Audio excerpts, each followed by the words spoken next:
Este contenido fue financiado con recursos del Fondo Único de TIC.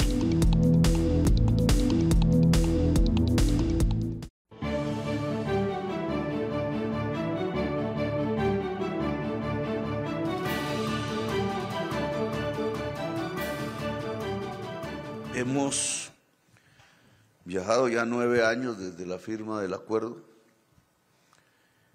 Han pasado varias cosas entre tanto. El famoso plebiscito que indudablemente le dio un primer golpe. Después el gobierno que dijo en su consigna que había que hacer trizas la paz. Una decisión popular. Igualmente, 2 seguidas, en donde, sin que hubiera una gran distancia, una parte, al parecer ligeramente mayoritaria de la población, decidió que los procesos de paz debían ser enfrentados más que seguidos, más que profundizados. La misma disputa sigue en estos años, no es una sociedad unida alrededor de la construcción de la paz, sino que es una sociedad ambivalente. Muchos millones de personas quieren la paz, sobre todo en los sectores más excluidos, pobres, de gente trabajadora, donde se ha sufrido la violencia, mientras que otros sectores ajenos relativamente a esa violencia han decidido intentar cortar los caminos de la paz. Eso lo estamos viviendo hoy también. Quizás el que no sea una unidad, un bien común, no sea concebido como eso, un bien común de la sociedad colombiana, la paz, tal como dijese Bolívar alguna vez y tal como dice la Constitución del 91, es quizás el primer factor por el cual el proceso de paz aún no puede mirar un 100% de ejecución. Pasados 9 años se han perdido años. Los resultados serían indudablemente mejores. Ya los que analizan la historia y las generaciones posteriores determinarán si es que en verdad quienes firmaron de un lado, de parte del Estado, querían hacer un acuerdo de paz. Y lo digo porque he estudiado el acuerdo, voluminoso que es, he encontrado más o menos 3 ejes fundamentales. No cubren todo el aspecto y fundamentalmente lo que llamamos la reintegración del combatiente, la integración, sino los temas más propiamente colectivos de la sociedad. El acuerdo 1 es todo un eje, la reforma agraria de la que aquí ya han hablado, es lo que más avanza, pero avanza en este gobierno. El segundo eje le llamo inclusión del territorio. Aquí aparece una gran cantidad de artículos alrededor de cómo el territorio que ha sido testigo de la guerra progresa, se integra a un desarrollo nacional más equitativo de lo que ha sido hasta ahora. Somos el segundo país más desigual del mundo, a veces cuarto, a veces tercero. Somos hoy el primero en toda la América. Bonita sería la pregunta de por qué 34 años, 30 años después de la Constitución del 91, que pregona como su eje fundamental construir un Estado social de derecho, que un Estado social de derecho tiene 2 conceptos: el Estado de derecho clásico liberal, nos regimos por normas, se obedecen las normas, pero la palabra social es que esas normas tienen que ir en función de la equidad social. Precisamente reconocía la Asamblea Constituyente del 91 que uno de los principales problemas, yo diría el principal, es la inmensa desigualdad social de Colombia. Como un país a tan grandes escalas de desigualdad que lo colocan como el primero de América y entre los 4 primeros del mundo, puede ser pacífico. Si uno mira los países más desiguales del mundo, en realidad ninguno es pacífico. Y entonces hay una articulación entre desigualdad y violencia. Este tema ha sido analizado desde hace mucho tiempo. Pero si la constituyente propuso equidad social, y ya no me refiero a este acuerdo de paz, que lo vuelve a repetir, pero muchos años después de la Constitución del 91, ¿por qué no lo alcanzamos? Y aquí, obviamente, tenemos que discutir en términos políticos. El tercer eje, que ya no es la reforma agraria, que ya no es la sustitución del territorio, el progreso del territorio, es la verdad. Una gran parte del esfuerzo, y esto no estaba propiamente en la Constitución, este es un tema nuevo, discutido a partir de procesos de paz recientes, quizás el proceso con los paras desató esta discusión sobre la verdad, pero la verdad en Colombia se quiso en el acuerdo que tuviera un tribunal único. El tribunal se llama la JEP en este momento. Se dijo en el acuerdo es que allí a ese tribunal judicial de la verdad deben llegar hasta los narcotraficantes.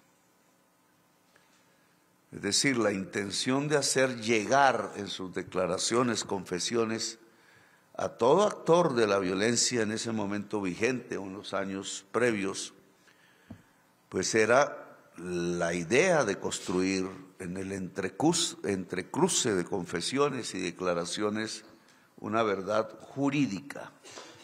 No se estaba hablando exclusivamente de una verdad histórica, que también tuvo su comisión de la verdad y presentó su informe de varios tomos, poco publicado, Gloria.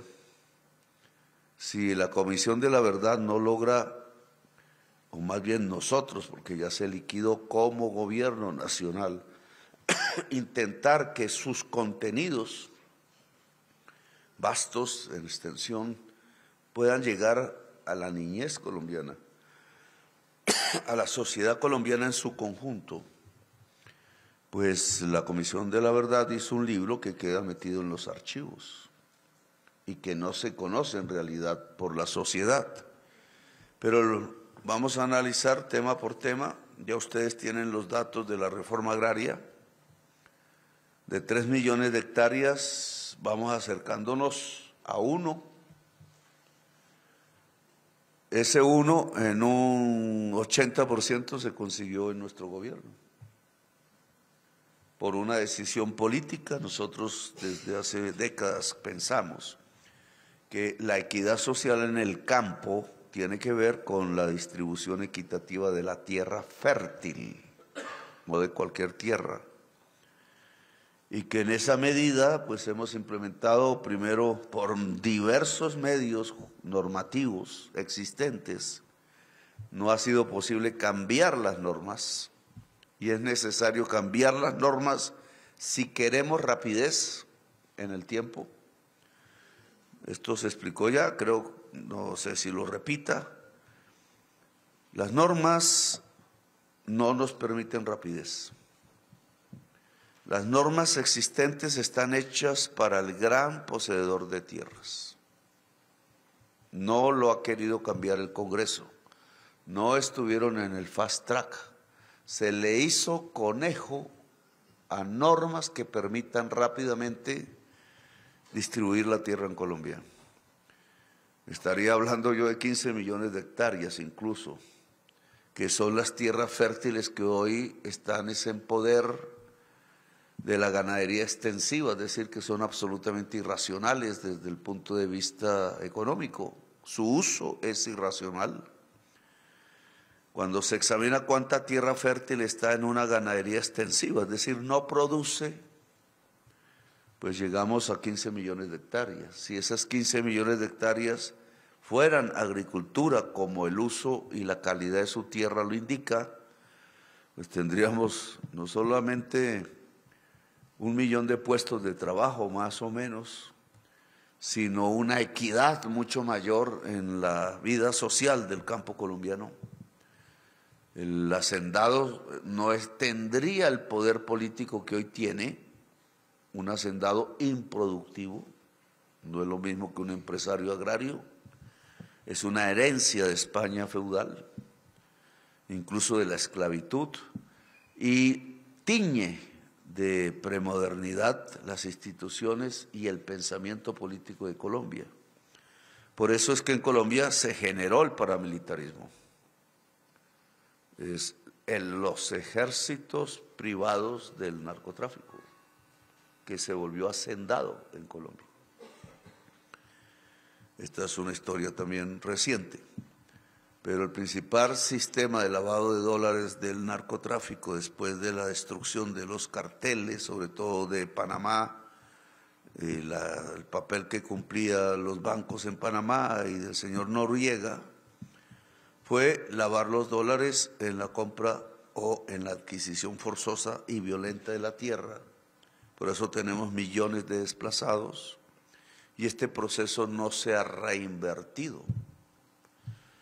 Por eso solo tenemos 1 millón de hectáreas, ya deberíamos tener las 3 o estar cerca de ese número, y de las 7 millones de hectáreas tituladas es diferente repartir que titular. Aunque la repartición tiene que haber una titulación, no toda tierra titulada es para repartir, porque son personas que viven por generaciones en sitios donde nunca se ha escriturado la tierra. Este es el punto de mayor avance y necesita normas mucho más eficaces. La jurisdicción agraria en el Congreso está detenida.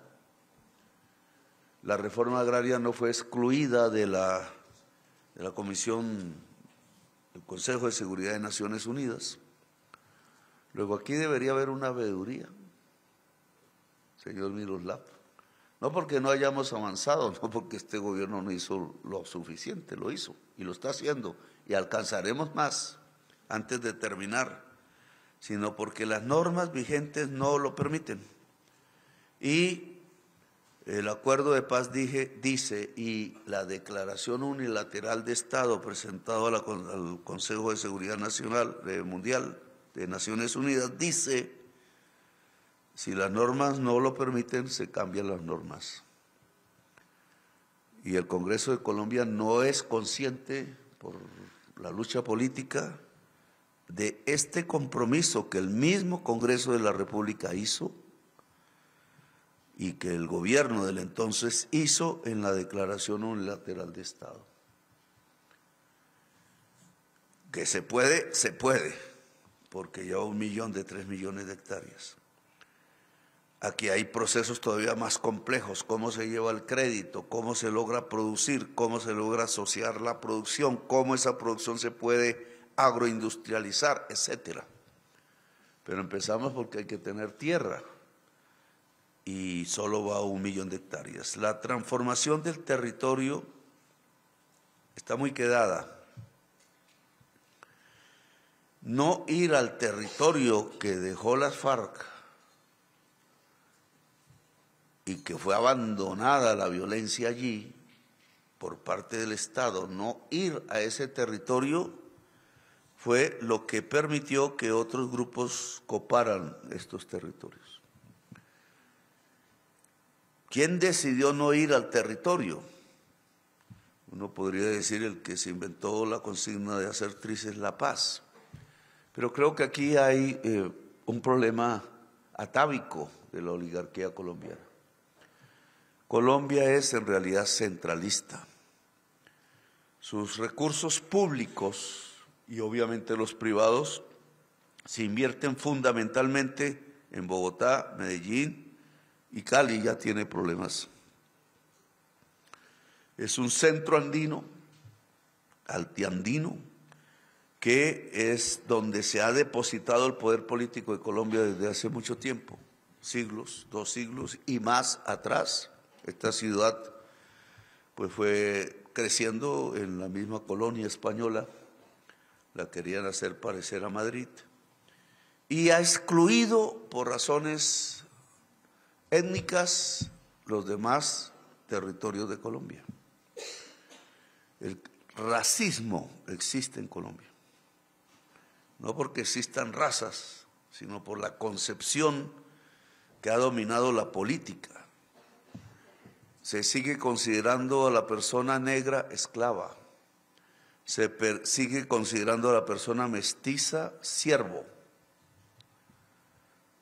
La mente premoderna sigue existiendo en el poder político de Colombia. El criterio de igualdad y equidad es no más discurso. Y esto ustedes lo pueden ver en el mapa.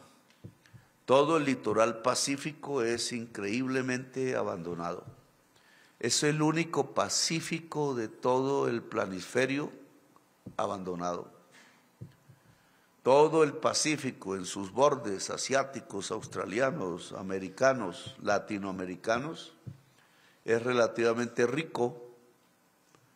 Es la parte más rica de la economía mundial hoy, que ya no es el Atlántico Norte, es el Pacífico. Y aún así, Colombia es el único país que decidió tener su litoral pacífico pobre, muy pobre.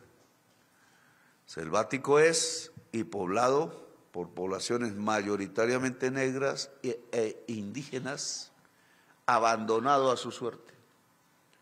El único lugar de alguna actividad económica es Buenaventura, y lo es porque allí está el principal puerto de Colombia, pero no mira el municipio de Buenaventura, lo usa. Los dueños del puerto viven aquí o fuera del país, algunos en Dubái. Es el principal puerto de exportación de cocaína de Colombia.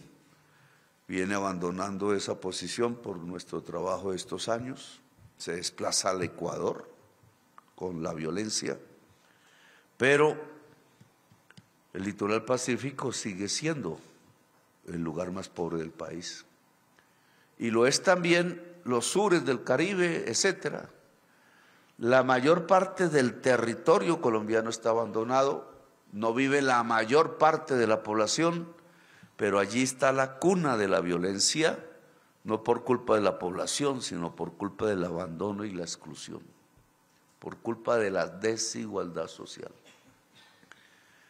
Zonas que tienen en algunas de sus partes, el sur de Nariño, litoral pacífico, el litoral pacífico del Cauca, parte de Chocó, las zonas de mayor producción de narcóticos, de cocaína, las selvas del Catatumbo, como sabemos aquí, ya en la frontera con Venezuela, y expandiéndose al otro lado de la cordillera oriental, en límite con Ecuador, el Putumayo, selvático, amazónico también, y abandonado también. O sea, hay una correlación estrecha, no solo entre hoja de coca y selva, que lo es biológicamente, sino fundamentalmente entre hoja de coca y pobreza y exclusión. Claro, uno se preguntará entonces, si esto es una realidad, ¿es posible solucionar el problema del narcotráfico por la vía de no pensar en cómo se incluye el territorio excluido? Y aquí entonces las fórmulas violentas cunden, pero no tienen eficiencia. Son muertos y muertos sin soluciones. Es un poco la discusión de los días que estamos viviendo. ¿Tirar misiles es suficiente? ¿O lo suficiente es que estas personas que cultivan hoja de coca, empobrecidas desde generaciones atrás, progresen lícitamente? No se necesitan misiles. Claro, tampoco se puede ser ingenuo, como para que el Estado no tenga su propio poder, pero lo principal es el diálogo en estos territorios. El acuerdo de paz lo vio, lo previó. lo vivió porque sus integrantes vivían en estos territorios, pero los dueños del Estado, políticamente hablando, nunca han actuado en función de la solución, nunca. Son territorios excluidos y siguen siendo excluidos. Yo me puse a investigar las inversiones públicas que se han hecho y se pensaban hacer hacia el futuro. ¿Por qué el cuadro de vigencia futuras, que es el intento de comprometer recursos públicos hacia el futuro de un gobierno, hacia los otros gobiernos, porque las obras públicas demoran en hacerse más de un gobierno, o se empiezan a hacer es al final de un gobierno y necesitan recursos del otro, se emplea este mecanismo que no es un cuadro de planificación? ¿Por qué ese cuadro de vigencia futuras, cuando uno lo pone en un mapa, resulta que está entre Bogotá, Medellín, algo Cali y algo Barranquilla?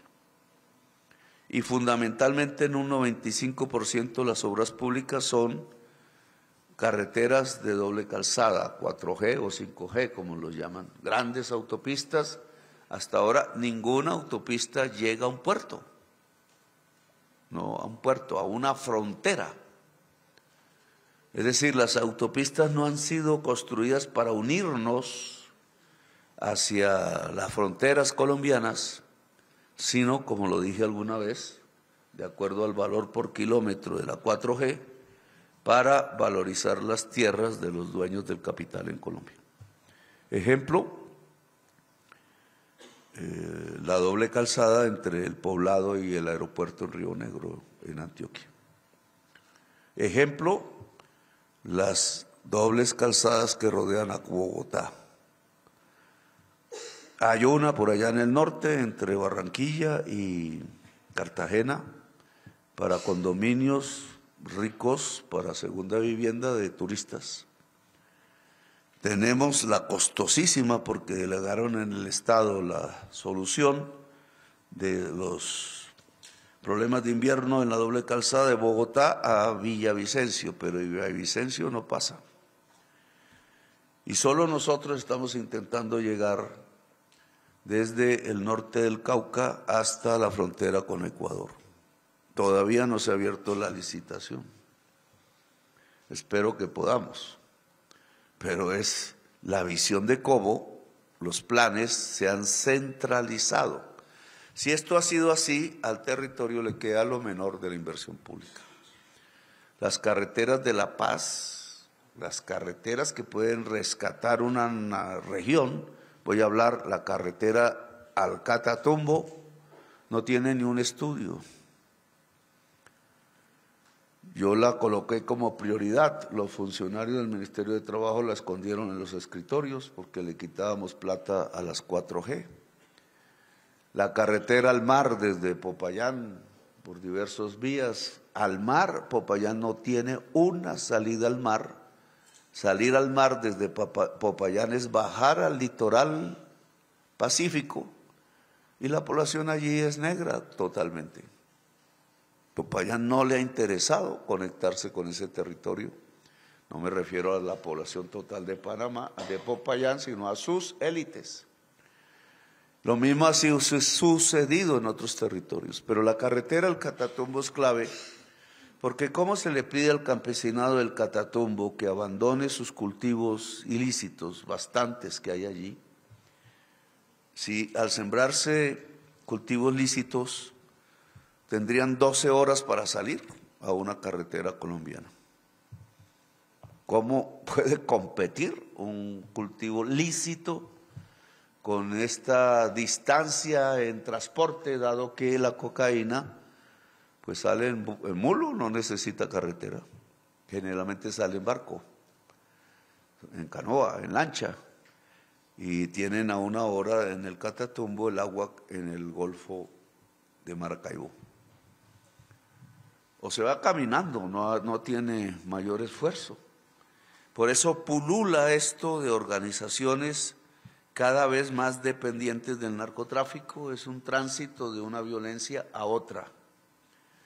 La violencia insurgente ha dado pie por no hacer un corte de paz real, permanente del Estado, ha dado pie a una violencia narcotraficante, basada en la codicia, basada en las economías ilícitas que crecen en el mundo.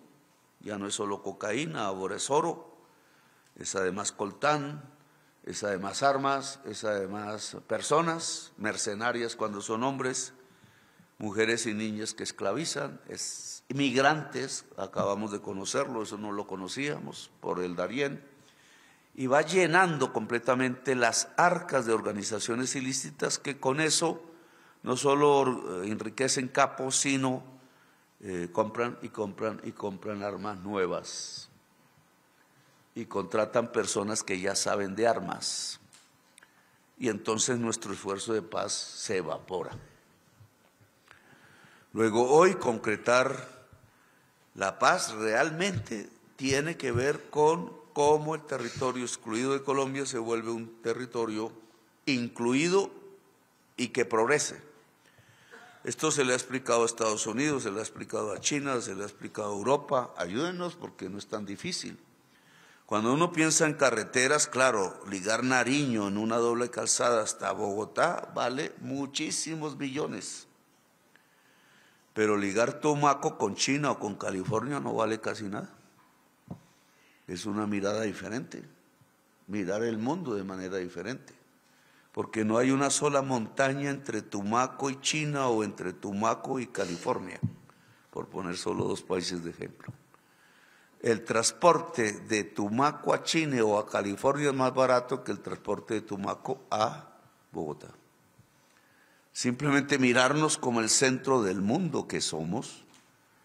Habría que hacer el ensayo geométrico, pero parece que somos nosotros el único país que en distancia más corta puede juntar 5 continentes, incluido en América, América del Norte y América del Sur. Yo le llamo corazón del mundo. Pero ser centro geométrico del mundo, no digo equidistante, pero la más corta distancia a 5 continentes, es una ventaja en telecomunicaciones, es una ventaja en producción, es una ventaja en comercio y es una enorme ventaja cultural. Y el territorio excluido está al borde de los grandes ríos de Colombia. Si los miramos en la Orinoquía o en el Amazonas, con poca población, o en el litoral Pacífico y litoral Caribe, cerca al mar. Otra concepción podría integrar los territorios. Si el mundo ayudara, porque obviamente necesitamos unos pares que no son Colombia para poder solucionar este tema.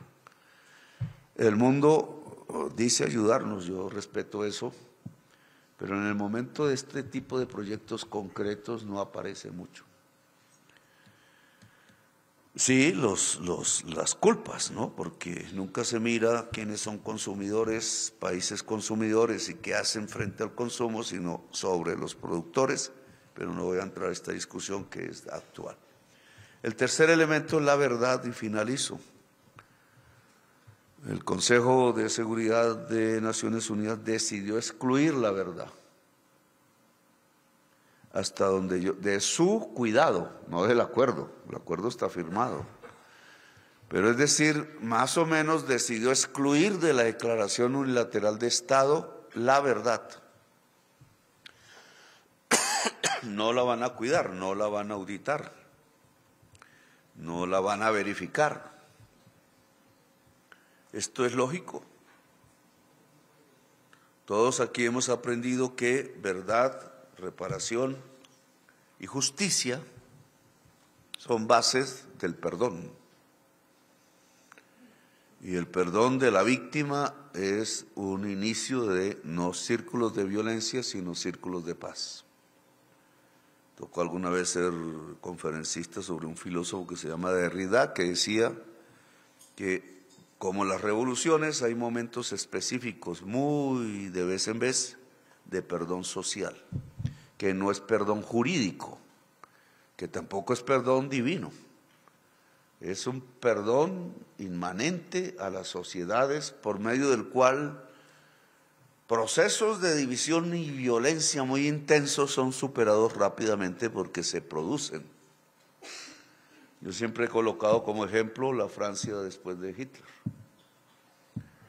Divididos que sí estaban, unos con Hitler, otros con que no, o se hubieran podido matar entre los dos bandos, media Francia en un lado, media Francia en el otro. Y hoy ni se habla del tema. Simplemente decidieron no golpearse por las posiciones que habían tomado con armas, porque estaban armados, y construir una Francia unificada, que hasta hoy, mal que bien, existe, con todos los problemas contemporáneos.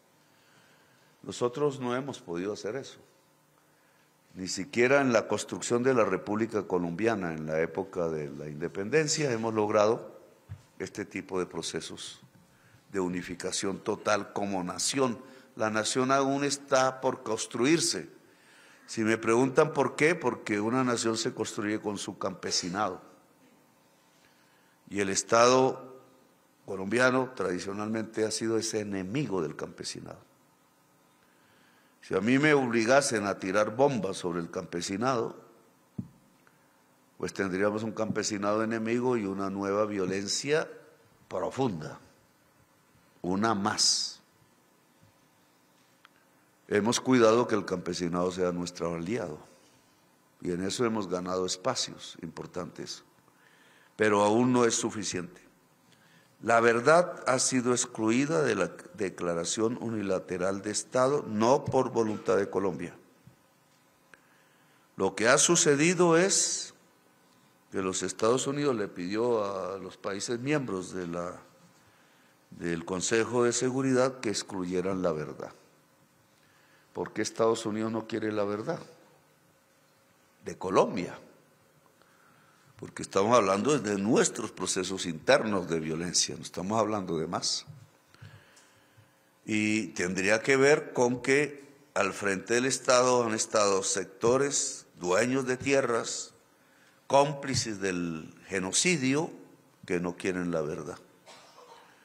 En estos 2 o 3 días ha aparecido como una hecatombe allí, porque no fue la JEP, fue un tribunal ordinario, llaman los juristas, el que después de décadas de estar presentando pruebas sobre el papel dentro del paramilitarismo del señor Santiago Uribe Vélez, no fue el procedimiento de la JEP, fue el procedimiento ordinario, pero años y años después, el que ha mostrado una segunda condena, que casi es definitiva, de 28 años, por matanzas.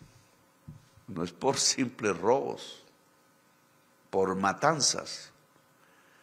La laguna llena de Caimanes en el sur de Antioquia, donde cayeron los desaparecidos de la Universidad de Antioquia y otros centenares más. O la manera como centenares de personas en la región de La Carolina, en el norte, en los llanos de Cuiba, también desaparecieron y murieron, porque en ambos existían grupos de limpieza, preludio de las convivires, preludio del paramilitarismo, con alianzas entre comerciantes y hacendados fundamentalmente, y algo, miembros del Estado, y en ambos grupos estaba en el del sur el señor Fabio Vázquez Ochoa y sus hermanos, y sus primos, en el del norte el fundador del paramilitarismo en Córdoba, pero un nombre común que era el hermano del gobernador de Antioquia y después presidente de la República.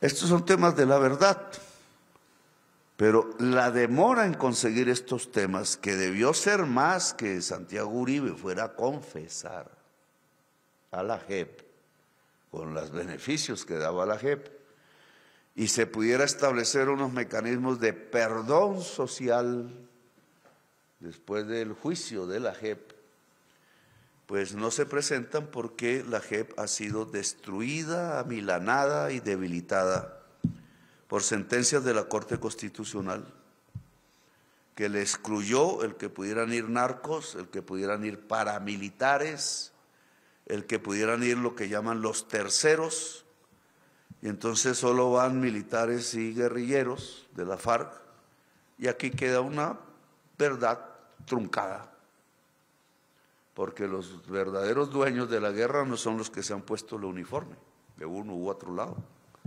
son los dueños del poder. Entonces la sentencia de la Corte Constitucional exculpa a la gente del poder de la violencia, no la investiga, no permite que la JEP la investigue y cae solo en la medida en que la justicia ordinaria logra de vez en vez procesos de juicio, mientras que en fila los que han portado el uniforme pasan por los tribunales de la JEP. Es una verdad fragmentada y la verdad solo se establece en procesos de la base de la violencia y no de la autoría o intelectual. Y aquí concluyo estos tres temas, son los vacíos que hay, en mi opinión, y es donde hay que impulsar hacia adelante. Los grupos que hoy hacen violencia pueden disminuir si el territorio se incluye. Pueden disminuir si hay verdad. E indudablemente, como parte del territorio en donde hay tierra fértil, puede disminuir si las tierras dejan de ser improductivas en manos de hacendados que lavan dólares del narcotráfico y pasan a manos labriegas de campesinos que están dispuestos a sembrar allí la yuca, el maíz, los alimentos de Colombia y más allá, porque podemos alimentar todo el Caribe y porque podemos ir más allá a alimentar parte de la sociedad mundial, porque somos un país con vocación agraria, industrial y turística, y si se juntan esas vocaciones podemos tener un desarrollo bastante envidiable para el enriquecimiento del conjunto de la sociedad y no solo de una minoría. Luego, el camino de la paz está en la mitad, más o menos así podríamos, no solo del acuerdo de paz, sino de la paz real de Colombia. El acuerdo de paz fue un avance que se ha venido perdiendo en el tiempo, fundamentalmente por quienes quisieron hacer trizas la paz. Le hicieron un daño, pero no lo acabaron. El hecho de que hayamos llegado ha permitido volverlo a rescatar y reimpulsar. Pero solo las decisiones políticas de la sociedad colombiana determinarán, como lo han hecho en el inmediato pasado, la suerte de pensar que es posible y real la paz de Colombia y que no estamos condenados a 100 años de soledad a través de círculos permanentes de venganza y de violencia. Gracias por haberme escuchado, muy amables.